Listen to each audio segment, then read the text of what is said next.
আপনি খুলনা শহরে থাকেন এবং ঈদের শপিং এর জন্য বের হয়েছেন, অথচ ডাকবাংলা মোড়ে আসেন নাই, এটা হতেই পারে না। এই মোড়টা এমন একটা জায়গা যেখানে মানুষের দৈনন্দিন এমন কোনো নিত্য প্রয়োজনীয় জিনিস নেই যা পাওয়া যায় না। সেটা ঈদের জন্য হোক, পুজোর জন্য কেনাকাটা হোক, বিয়ের কেনাকাটা হোক, যে কোনো ধরনের শপিং এর জন্যই আপনাকে কিন্তু ডাকবাংলা মোড়ে আসতেই হবে। এক্ষেত্রে ধনী বা গরিব কোনো ভেদাভেদ নাই। হাজার হাজার মানুষ, লাখ লাখ মানুষ প্রত্যেক দিন এই ডাকবাংলা মোড়ের বিভিন্ন মার্কেট থেকে, বিভিন্ন শোরুম থেকে কেনাকাটা করে।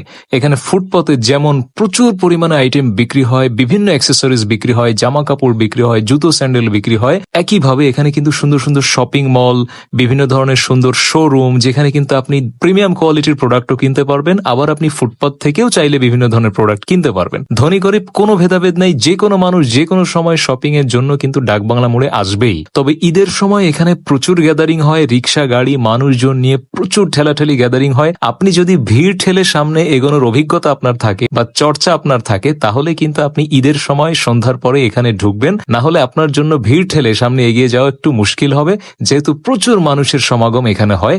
এবং ডাকবাংলা মোড়ই হচ্ছে খুলনার রিজনেবল দামে কেনার জন্য সবচেয়ে বেস্ট জায়গা, যেখানে আপনি সমস্ত প্রোডাক্ট রিজনেবল দামেই পাবেন। তবে আপনাকে হয়তো একটু দাম দর করে নিতে হবে।